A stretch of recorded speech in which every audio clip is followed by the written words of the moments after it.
जैसा कि मैंने कहा था, अब हम करेंगे जॉन मिल्टन को। तो जॉन मिल्टन को अब हम स्टार्ट करते हैं।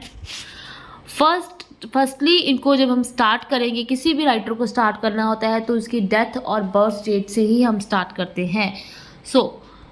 जॉन मिल्टन का जो बर्थ पीरियड है वो है 1608 और इनका जो डेथ पीरियड है वो है 1674। ओके, ये है इनका डेथ पीरियड। ओके, तो ये जो है जॉन मिल्टन बहुत ही एक फेयर मतलब कलर्ड इंसान थे। आप इनकी पिक्चर देखिएगा नेट पे सर्च करके। इनके फादर का नाम जॉन मिल्टन ही था और जो कि एक म्यूज़िक कंपोज़र थी। इनकी मदर का नाम था सारा जेफरी और इनको जो है ब्लाइंडनेस हो गई थी 44 ईयर्स में। 44 साल की उम्र में इनको ये टोटली ब्लाइंड हो गए थे। और in the year 1652, okay, in the year 1652 44 years में ये ब्लाइंड हो गए थे। He belongs to 17th century, ये बेसिकली 17th सेंचुरी के पोइट थे और he was English poet, polymath man of letters. Okay, तो इन्होंने बहुत से पैम्फलेट राइटिंग भी बहुत की थी। ओके, तो ये इंग्लिश पोइट थे। He belongs to Puritan age, तो ये जो है प्यूरिटन एज को बिलोंग करते थे। प्यूरिटन एज का मतलब है जो लोग हैं डायरेक्ट जो है बाइबल्स की टीचिंग्स पे बिलीव करते हैं, जो बाइबल्स को ही मानते हैं अपना धर्म, उनको ही प्यूरिटन्स कहा जाता है।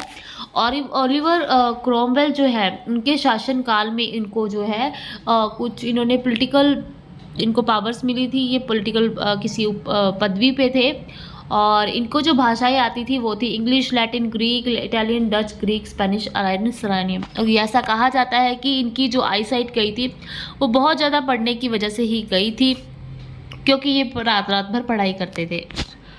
ओके, कई लोग कहते हैं कि उनको ग्लूकोमेनिया नाम की एक बीमारी होती है, वो भी हो गई थी।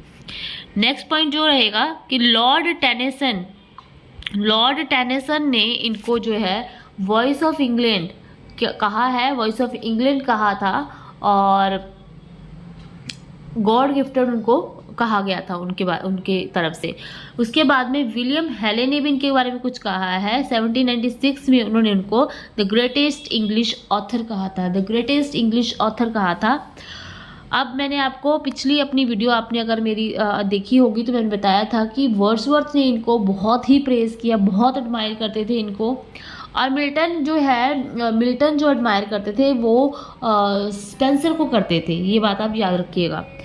देन इन्होंने एक सोनेट लिखा है शेक्सपियर के जो सेकंड फोलियो था उसमें इन्होंने उनके बारे में लिखा है उनकी प्रेज में। और इसी को उनका फर्स्ट जो है वर्क भी कहा जाता है। ओके, और एक इम्पॉर्टेंट बात है कि 21 इनका जब बर्थडे था तब इन्होंने ऑटो नेटिविटी जो इनकी एक वर्क है उन्होंने वो लिखा था on the celebration of his 21st birthday. 21st birthday उस टाइम में इंग्लैंड में जो है उस टाइम में इंग्लैंड में जो है 21st जो है वो ही अडल्टहुड का पीरियड माना जाता था, इसीलिए। ओके, उसके बाद में सैमुअल जॉनसन ने भी इनको प्रेज किया है पैराडाइज लॉस्ट में। Okay, a poem which designed to respect design, first place and performance, production of human mind. तो हर तरह से आर्टिस्टिकली हो चाहे उनकी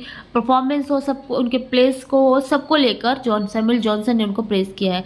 विलियम ब्लेक ने उनको जैसा कि आपने मेरी अगर पिछली MCQs की वीडियो देखी है तो वहाँ पे क्वेश्चन था कि इनको डेविल्स पार्टी भी जो है करके इनको डिवोट किया है एक फ्रेज। ओके, सो इनके William Blake placed him Edmund Spenser as Milton precursor and himself Milton son. Okay, so Edmund Spenser को ये प्राइज करते थे, उनको सन भी कहा है। जॉन ड्राइडन उन्होंने उनके बारे में कहा है Milton as point of the sublime. ये पॉइंट जो है कहीं ना कहीं आपके प्रीवियस ईयर्स में कहीं ना कहीं जरूर पूछे गए हैं, तो ये आपके लिए इंपॉर्टेंट रहते हैं।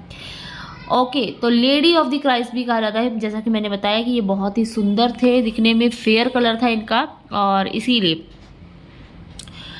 Milton verses can not be wrought on artful or rather Harold Bloom in the anxiety of influence, ये इनका वर्क था, उसमें उनको central problem of any theory and history of poet in English, okay, ये भी कहा है हैरोल्ड ब्लूम ने। Blake wrote poet a poem Milton, Blake ने एक पोइम लिखी थी Milton as a character. William Wordsworth ने भी लंदन लिखी थी, ओके, ये इंपॉर्टेंट पॉइंट है, ये प्रीवियस ईयर क्वेश्चन है। विलियम वर्ड्सवर्थ ने पोइम जो है लंदन लिखी थी और ब्लेक ने उनके ऊपर उनके नाम पे मिल्टन के लिए प्रेजेंट की थी उनको, ठीक है। और इनकी फेमस लाइन है लंदन में, प्रीवियस ईयर क्वेश्चंस में आपको जो भी वर्ड्सवर्थ ने मिल्टन के बारे में कहा है मैंने बताया हुआ है। यहाँ पे आपके लिए ये पॉइंट इंपॉर्टेंट रहेगा कि वर्ड्सवर्थ ने उनको लंदन पॉइंट में 1802 में लिखी थी और Milton thou shouldn't living at this hour, okay. और उन्होंने जो अपना जो प्रिल्यूड है, जो वर्ड्सवर्थ का प्रिल्यूड वर्क था, उनको blank verse epic on Paradise Lost, तो उनको मॉडल किया था पैराडाइज लोस्ट का जो ब्लैंक वर्स में लिखा था, उसी स्टाइल में उनको प्रिल्यूड को लिखने की कोशिश की थी। और इनके क्लोज फ्रेंड का नाम था एडवर्ड जॉन, इनके क्लोज फ्रेंड का नाम था एडवर्ड किंग। और इनकी डेथ जो है एडवर्ड किंग की डूबने की वजह से डेथ हो गई थी, और इसके ऊपर इन्होंने एक उनके लिए फेमस एलिगी भी लिखी है, ओके। नेक्स्ट, सो इन्होंने जो अपनी राइटिंग है ड्यूरिंग कैम्ब्रिज यूनिवर्सिटी में ही स्टार्ट कर दी थी अपनी राइटिंग को। उन्होंने टोटल 7 एलिगीज लिखी हैं लैटिन में, और सोनेट्स लिखे हैं इटालियन में, और इंग्लिश पोएम्स भी लिखी हैं। इनको सेक्रेटरी बना दिया गया था क्रॉमवेल के पीरियड में 1649 में, तो ये फॉल करते हैं जैकोबियन एज में। और इसी पीरियड को जो है, जो इसका पीरियड है, इसके बीच में एक बहुत ही फेमस, मैंने आपको अपनी पिछली वीडियो में बताया है, इंट्रीगियम पीरियड भी कहा जाता है, इंट्रीगियम एज भी कहा जाता है। तो इसी पीरियड में वो भी एज आती है, ओके। सो फर्स्ट लैटिन इनकी जो एलिगी थी उसका नाम था एलिगिया प्राइम, ओके। अच्छा, अब इनका बहुत ही इंपॉर्टेंट वर्क जहाँ से मल्टीपल टाइम्स क्वेश्चन बनते हैं, वो वर्क है एरोपेजिटिका 1644 में लिखी गई है। अच्छा, अभी आपको रिकॉग्नाइज करना है कि इनको जो है 44 एज की एज में ये ब्लाइंड हो गए थे, तो वो कौन सा ईयर था, अभी रिकॉग्नाइज कीजिए उसको, ओके।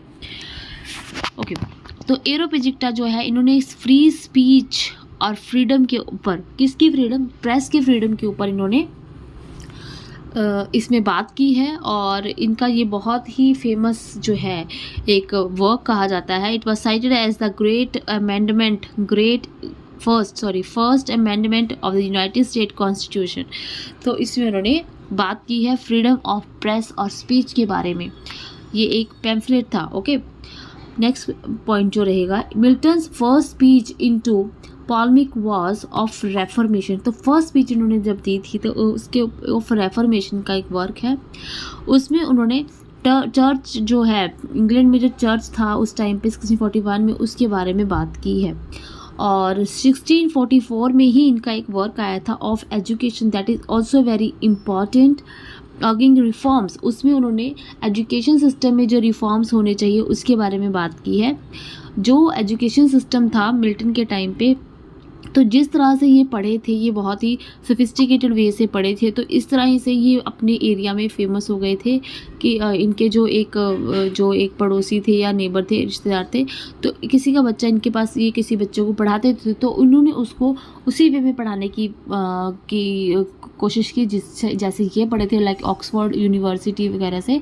तो उसके ऊपर इन्होंने एजुकेशन के ऊपर भी एक वर्क लिखा है, ये आपको याद रखना है। देन इनकी जो मैरिज है वो मैरी पॉवेल से हुई थी, और तब ये इनकी एज 34 थी, ठीक है। मैरी पॉवेल से 16, तब इनकी व्हेन ही वाज, जो कि 16 ईयर की थी, और तब इनकी एज जो थी 34 की थी। और 1652 में ये ब्लाइंड थे, ये देखिए दोबारा पॉइंट आ गया है। और इन्होंने फिर जो है अगेन रीमैरिज की, ओके, रीमैरिज 16, अभी ये पॉइंट आपके लिए बहुत इंपॉर्टेंट होने वाला है, देखिए कैसे। तो इन्होंने रीमैरिज की थी 1656 में कैथरीन वुडकुक से, और थर्ड मैरिज इन्होंने की थी 1663 में एलिजाबेथ बैटी मिंशल से। अभी ये नाम आपके लिए इंपॉर्टेंट नहीं है, ये नाम आपके लिए याद रखने बिल्कुल भी इम्पॉर्टेंट नहीं है। बात यहाँ से निकल के ये आ रही है कि इन्होंने एक अपना वर्क लिखा जिसमें इन्होंने डाइवोर्स के बारे में बात की और इन्होंने डाइवोर्स को इसमें डिफेंड किया, क्योंकि उस टाइम पे उस टाइम का जो चर्च था, जो सिस्टम था, उसके हिसाब से डाइवोर्स नहीं ले सकते थे। इन्होंने डिफेंड किया कि चर्च हम डाइवोर्स ले सकते हैं। ओके, और बेसिकली बात उसमें थी ये मेंस को डिफेंड कर रहे थे डाइवोर्स के, उसमें लेडीज़ को कोई भी अधिकार नहीं था डाइवोर्स का, सिर्फ ये मेंस के पर्सपेक्टिव से बात कर रहे थे उसमें। नेक्स्ट इनका जो है प्रोस वर्क जो कि वाइनर है, art of logic and history of Britain, ये इन्होंने लिखा था। ओके, 1674 में इनकी डेथ हो जाती है out of kidney failure. First publish poem जो थी इनकी, okay, on Shakespeare 1630 in Shakespeare second folio, ये पॉइंट हमारा डिस्कस हो चुका है। तो वो वर्क था ऑन शेक्सपियर जो कि 1630 में लिखा। ओके, इन्होंने अपने वर्क को collected his work in 1645 published by Humphry, तो उसको पब्लिश किया गया था हम्फ्री के द्वारा। पैराडाइज रिगेन, ये शॉर्ट पॉइंट्स है ना, ये आपको स्टेट एग्जाम में नहीं आएगा कि हम्फ्री ने किया था, ये आपको यूजीसी वगैरह वाले जो बड़े बड़े लेवल के एग्ज़ाम है उसमें पूछने की गुंजाइश है, ठीक है। पैराडाइज रिगेन्ड इन 1671, वेरी वेरी इंपॉर्टेंट, आपको ये एज पर टाइम पीरियड पता ही होना चाहिए कि 1671 में इन्होंने पैराडाइज रिगेन्ड लिखा था। उसको इन्होंने, उसके बाद में इनका एक वर्क आया था सैमसन एगोनिस्ट, ये 1671 में आया था। और दी डॉक्ट्रिन क्रिश्चियंस ही सपोर्ट पॉलीगैमी, अच्छा उन पे उन्होंने पॉलीगैमी को सपोर्ट किया था, जैसे कि मैंने बताया कि डबल मैरिज को, मतलब मैरिज को इन्होंने सपोर्ट किया था कि अगर कोई व्यक्ति खुश नहीं है तो वह डाइवोर्स ले सकता है। दी डॉक्ट्रिन क्रिश्चियंस, ओके। 1641 में of reformation dislike of Catholicism and episcopacy, ये आप डिस्कस हो चुका है। तो ये ऑफ रेफॉर्मेशन जो वर्क है 1641 में लिखा गया था। 1643 में doctrine and discipline of divorce, important. 1643 में doctrine and discipline of divorce, he advocate divorce in that work, okay. Next जो है, अभी इनके वर्क को एक बार हम देख लेते हैं। तो ऑन शेक्सपियर जो है 1630 में लिखा, उसके बाद में इन्होंने एक वर्क लिखा एल एलिग्रो, और एक वर्क लिखा सेकंड पेंसिरोसो। अब ये इंपॉर्टेंट क्यों है, ये मैंने अपने एमसीक्यूज में कवर करवाया हुआ है कि जो एल एलिग्रो है ये हैप्पी मूड पे पोइम है, और इसके ही बिल्कुल उलट जो है ये मेलैंकली और सैड मूड पे लिखी गई ये एल पेंसिरोसो पोइम है, जो कि सेम ईयर में लिखी गई थी, ओके, पब्लिश हुई थी। देन इनका जो वेरी फेमस वर्क कॉमर्स है, जिसका भी बारे में आपको पता नहीं, 1634 में a masque presented at Ludlow Castle. Then उनका 1646 में वर्क आया mister John poems of mister John Milton, both English and Latin. Then when I consider how my light is spent, अभी ये जो वर्क है इसकी लाइंस आपके लिए इंपॉर्टेंट रहेंगी, जो कि 1652 में लिखा गया था। इसको जो है एक राइटर के द्वारा रीपब्लिश किया गया था, इसका नेम, जिसको कि बाद में उस राइटर ने नेम रख दिया था ऑन हिज ब्राइटनेस, जबकि इन्होंने ये वर्क में का नाम रखा था when I consider how my light is spent. इसमें इन्होंने गोल्ड के जो वेज है उसको डिपेंड किया है। जो इनका वर्क रहेगा ऑन द मैसेकर इन पाइडमोंट 1655, ये सिर्फ आप रिकॉग्नाइजेशन रखिए। नेक्स्ट सबसे important important work paradise lost in 1667 and इसी के एवज में paradise regained 1671। Next Samson agonist important work है 1671 and upon several occasion, okay. So next इनका वर्क है of reformation 1641, if पैरिलेटिकल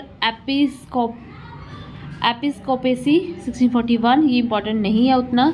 animal version 1641, ये भी इतना इंपॉर्टेंट नहीं है। The reason of church government against prelaty 1642, apology of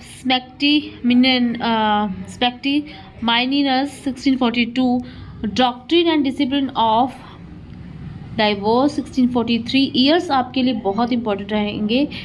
the judgment of Martin Bucer concerning divorce 1644, तो इनमें इन्होंने मार्टिन ब्यूसर को जो है इनके जो एक वर्क था इनका कुछ था कि अगेंस्ट इन्होंने मतलब कुछ उन्होंने भी कहा था और फिर उसके जवाब में भी इन्होंने कुछ कहा था, तो इस तरह से कुछ था matter. Okay, next of education 1644 important, 1644 में ही एरोपेजिक्टा अगेन इम्पॉर्टेंट। ओके, सो ये थे इनके इम्पॉर्टेंट वर्क्स। अब जो है इनकी समरी को हम करेंगे one by one in the next video.